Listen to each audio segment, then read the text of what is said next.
All right, y'all. He pissed me off last time. Let's go ahead and take a listen to what Matt Eberflus got to say about this horrendous defense for the Dallas Cowboys ahead of their Packers matchup. Be sure to like the video and subscribe for more Dallas Cowboys content on the regular. And y'all hit the hype button for me, too. It's a new feature, so I got to make sure I'm bringing that to y'all attention. Hit the hype button for me. That'll get this video out to more people. Let's get right into it.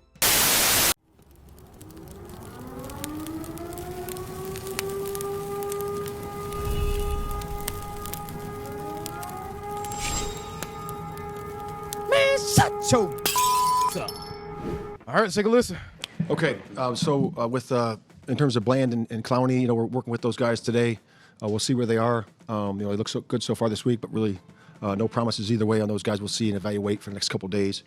In terms of the last game, really, disappointed in the performance. In a few plays, I thought our guys played well in the run game. What? Hold on. Don't piss me off this early to the reaction. I thought our guys played well most of the game. What?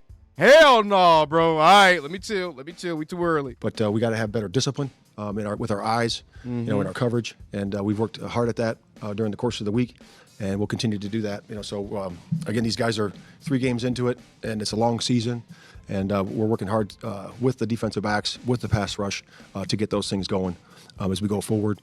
And the guys are working hard at it. Guys are doing a great job of communicating this week, really good. We're doing extra sessions together. We're doing extra throughout the course of the week. Just to make sure that is airtight. And it's job, the coach's job with the players. And we got to do a better job there, obviously. So we're going to work on it extra. And the guys have done a good job so far. And today's another day. So we got to just keep stacking days as we get the preparation here for Green Bay. Can I ask y'all something? Why does Matt Eberflus start his press conference off almost like with a primer? Brian, I haven't seen nobody else do that besides Matt Eberflus. He comes out and kind of tries to control where the conversation goes or tries to answer questions before they get asked. That's not going to save you, bro. Come on, let's see what the reporters got for him. Calvin Watkins, Dallas Morning News. We've had this discussion with you about communication on the back end. Why do you think it continues to happen with you guys? It's a play here or there, so it's got to be 100%. So it's important that we do it every single play, and it's important that we are consistent. Bro, it's not a play here or there. They are literally getting gashed, bro. Like every drive, there's at least one play every drive where you're like, oh, cow, that was a blown coverage or something. What just happened? Every drive. It's not. Stop trying to minimize how often this stuff is happening when people are almost averaging 40 damn points, Eberflus. Stop trying to minimize it, bro. We all can see it. And that's the We biggest all can thing. feel it. When you have communication throughout the course of an offense or defense or special teams, it's got to be consistent. And it's got to be, it's going to be loud this week. We got to make sure that we're on point there, and just consistency. Can simplifying things help in this manner? Yeah, I think you do one word things that mean, the whole call. I think that helps out, and we're doing some of that, and the guys are really, buying into that. And I think that's important that the guys hear a word, because when the team's on the ball, it goes fast or whatever that may be, they understand the whole call. Wow, so that's one of your big solutions is to simplify the calls into one word. I guess, bro. Todd Archer with ESPN. Sound like you calling your secondary cavemen to me. Them boys Neanderthals. They don't understand English. They can't remember a few calls, bro. I'm sure they ain't 100 calls y'all got to make. They can't remember a few calls, bro. Come on, man.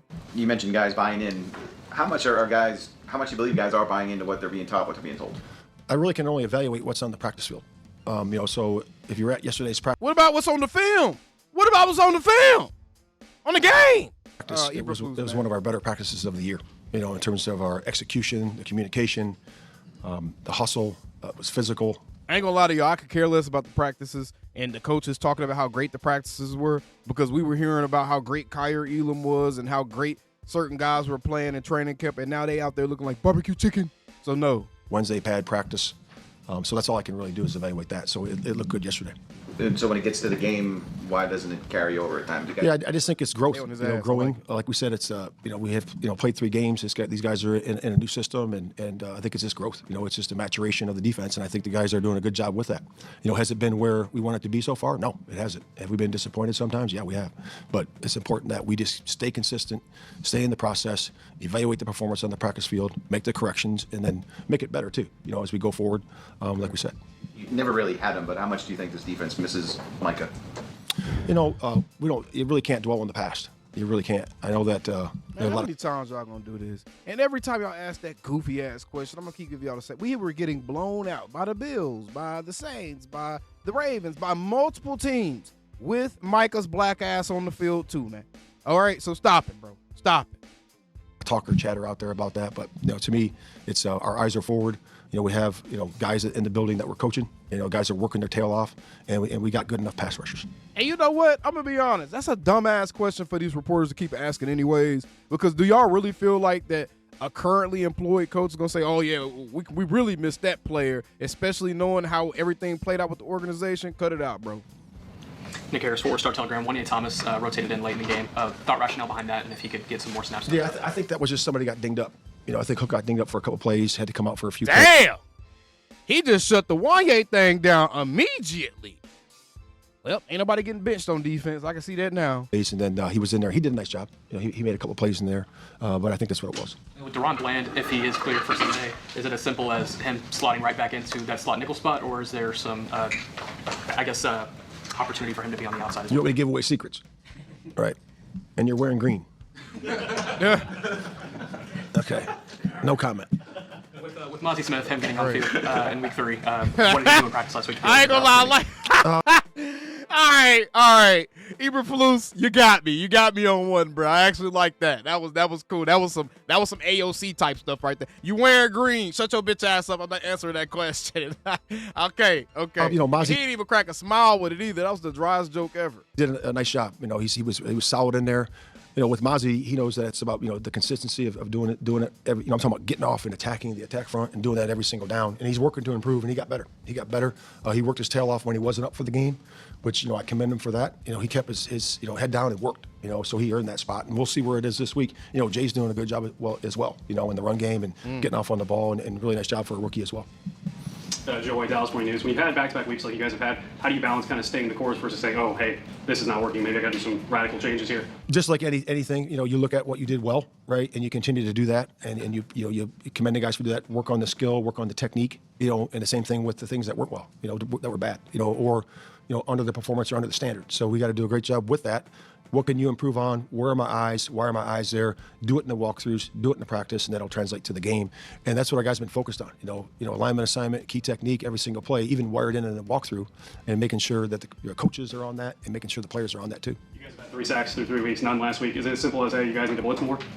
That would be a simple answer, right? But blitzing's good, right? But it's also rushing forward and dropping the rest of the guys is good too. So you got to mix it, you got to match it. Ain't good whenever dudes getting ass ate up in zones and we ain't getting no pressure home. You got it's based on protections, based on the offense's look. So you do have to marry those together. Ed Werder, WFA. Have you had to make? You coached successfully defenses here and elsewhere. Are the changes you're making now in terms of simplifying things you've had to do in the first year in other places you've been?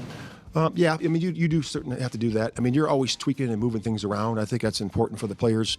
What do the current players you have? What can they understand? What can they do? In terms of the verbiage. And you're always talking about that every single week. You're always talking about that. You can have tags on the front, on the back, all those things for different things. But you got to make sure that execution is the most important thing. So you're always moving that around. And you want to do what's best for the execution part. And we have to do a better job. Garrett Podell, CBS Sports. Matt, you faced Jordan Love. I'm having Jason Garrett flashbacks, all this execution talk, boy. 3 times. Mike McCarthy flashbacks, boy. The Bears. Jordan Love had success last time we played Dallas. A lot of those guys still on the roster. Kind of what are your thoughts on him entering this week, especially considering he's been pushing the ball downfield? Yeah, that's what their offense is, right? They push the ball down the field. They're hunting shots all the time, and that's what Matt does a great job of that. Really good offensive coordinator, one of the best in the league. And, so that's their offense, and then, couple that with a talented quarterback that can push the ball down the field, very strong arm, accurate, very elusive in the pocket, can get out and run as well when he needs to. So it's a big challenge. What are your thoughts on Josh Jacobs, their Pro Bowl running back? Yeah, he's done a good job this year, wonderful job last year. Obviously, he was leading, at the tops of the league in explosive plays, using them in different ways, in the passing game, downhill runs, outside runs, which is, different than what he used to do when he before, So I think they're using him, in a good spot and using his skill level. Donovan Izaraku showed a lot of pass rush moves in college, a lot of ability to kind of be versatile in that regard. Hasn't had a sack yet. What have you seen kind of from him as he's developing into the NFL game? Improvement. I've seen improvement from the first game to the second game to the last game. He's getting better and better and better in the system, in our style, and he's improving. And really ask the question, what is he improving on? Well, he's doing a really good job of working on the edges. He's getting closer and learning how to rush in this league, and I'm excited about his future. Learning how to rush, does that involve just maybe kind of developing more counter moves in addition to the moves he's already had? And if you get stopped in the first, get the second? Learning in the rush to rush in the NFL is really two basic things. You learn what works for you, right? And then you learn what your counter is, but then you also have to really study the guy you're rushing against. So those are two things that you got to really put your time and attention to, and he's doing that now. Tony Arsh, Cowboys.com. Jadeveon was saying yesterday that as he's watching some of the younger guys, he said that sometimes maybe they halfway finish rushes and don't get all the way. Maybe that's why they're struggling to get some pressure. Whoa. Would you agree with that assessment? And if so, what's the coaching point? Jadeveon said what? Oh, we're going to have to go back and listen to the player interview. I didn't know Jadeveon said that. What? To finish all the way through. Yeah, just getting your hip through, right? Getting your inside arm through, and then really just run, reach at the end of it is the basic of it. But, we do a good job of not hitting our own quarterbacks, so we got to make sure we don't do that. So we want to get close, right? And turn the corner and burn the edge. But in practice, you got to do a really good job. But it's really those two fundamentals. Stay tuned. Y'all already know I'm having another reaction at some point. Playing so far this year. Maybe tomorrow morning. We always talk about the zone, we talk about the safeties and the corners, but how are your linebackers handling things? Yeah, I think Jack has really played the run well. I thought he did a nice job last week and the prior weeks as well. He's really doing a good job, in command of the defense, understanding the offense. And then K9's, had a couple good weeks. Last week, he thought we could have done a little bit better, and that's really everybody. Mm-hmm. And but he's had some good performances and had some really good plays, and I'm excited about him going forward. He's one of the leaders of the defense, and he's out there making the calls. For a while, all of our leaders underperforming. Dono and K9, and man, y'all got to step it up if y'all the leaders, bro. So he's improving, as he's been through game 1, game 2, and then game 3. Has it been tough to get Leofow a little more playing time? We really like him a lot. Maris has done a wonderful job for us. He's a physical player, really good edge setter, in the run game. He plays downhill, has a really good knack for punching the ball and taking the ball away. So we're excited about where he is. The playing time will be based on the practices, and he's done a good job so far. Man, don't give me that. Don't give me the playing time we based on the practices, Matt Eberflus, because you brought in Tre'Quezi Bridges and Reddy Stewart, and them boys got playing time immediately, where we haven't seen Wanye and Maris and some of these other guys, bro. So don't give me that, bro. Why y'all don't want to play Maris? Just coming from Chicago, having familiarity playing the Packers twice a year. And then how did Jack Sanborn come in here and overtake Maris on the depth chart, bro?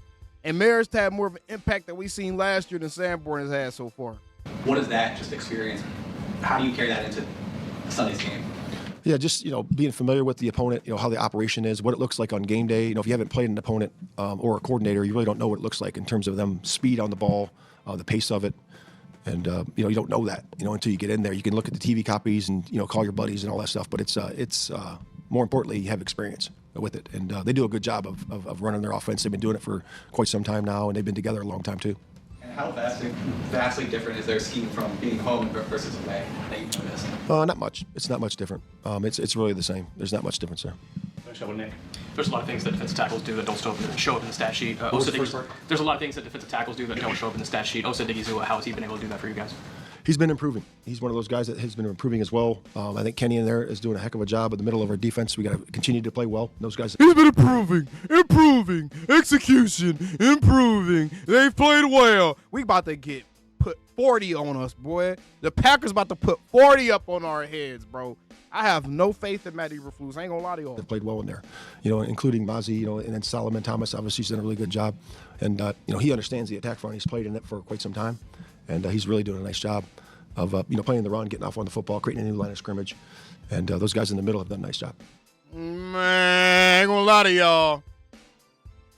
I'm not convinced. Let me know down in the comments below, man. How do y'all think this is gonna turn out? I'm not convinced. In fact, I'm terrified, man. How? Bow! Them Cowboys. Man, hell no, bro. Calling me, texting me, paging me, asking me, am I still them boys? Y'all usually check on me. Listen. I'm still them boys. Hey! Woo! Shut up, my boy. Hey! I'm still them boys.